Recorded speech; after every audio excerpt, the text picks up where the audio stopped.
Welcome to the second video. We're attempting to answer the very difficult question of what's the best way for you to build muscle and burn fat. The first video I talked about why this is so difficult because we're all different. We all have various circumstances, time, money, energy, you're in a different place, genetics, age, all these things are different from one person to the next. So what's actually gonna work best for you are the things that work with your personal circumstances.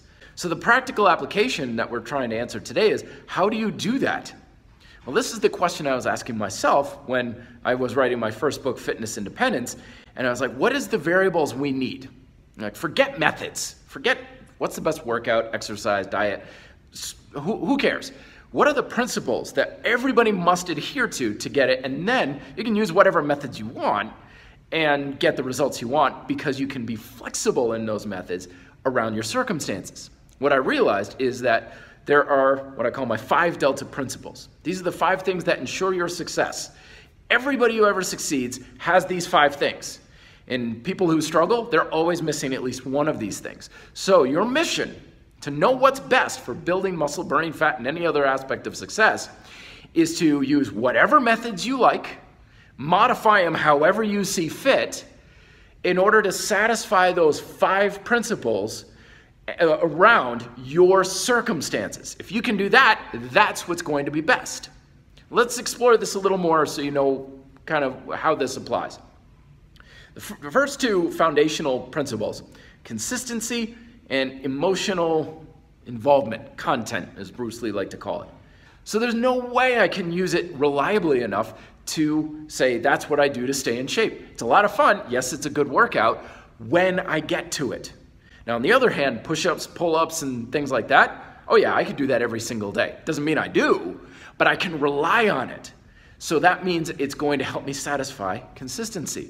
Now, the emotional content is also very important because it doesn't matter what the science says about the latest diet and the latest workout and everything. You don't like a particular thing or exercise, screw it.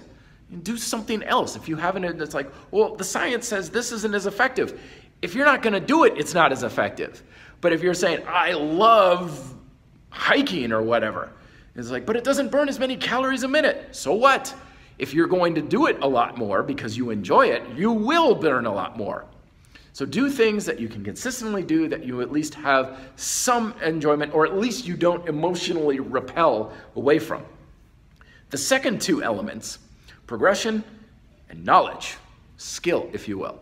The reason for this is because you don't get results by doing things right, you get results by doing things better.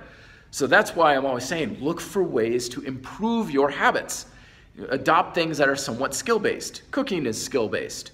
Grocery shopping, you can do that better, right? You can figure out better ways to shop. Calisthenics, skill-based exercises. These are things you can infinitely improve. No matter how many times you do push-ups, there's always a way to learn to do them better. So you always want to have that. Plus, knowledge is what actually is what makes us progress, not hard work. Yes, you can get a little further from hard work, but I learned the hard way. Hard work, I'm going to just work my ass off. That's the worst game plan ever, because hard work is incredibly hard to scale. You can't just infinitely keep working harder. Eventually, you either stop, plateau, or break. One of those. Those are not good outcomes. But knowledge and your ability to do things, skill, that's infinite. You can learn how to do push-ups better for your entire life.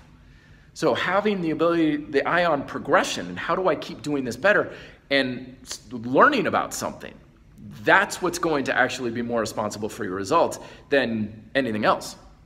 And finally, the peak one is having a game plan. You don't wing it. No one got very far by just walking in the grocery store and saying, I'll just buy whatever. Or they go into the gym and they're like, I'll just use whatever seems free, I guess. No, you have a plan. It doesn't need to be rocket science, but it needs to be at least some semblance of a plan that when you wake up in the morning, you're like, this is what I'm doing, this is how I'm roughly going to do it. Be flexible in it for sure. You're like, well, I don't have time for that today. Okay, well then change as need be. However, you want to at least have a plan that you can modify rather than just winging it all the time, because that's going, if you don't have a plan, your progression, your consistency, and everything else is going to be compromised. So you can read more about the 5 principles in my book, Fitness Independence, or leave me questions down below as well. But that's how you're going to figure out the best way for you to build muscle and burn fat. Let me know if you have questions below. Again, be fit, live free.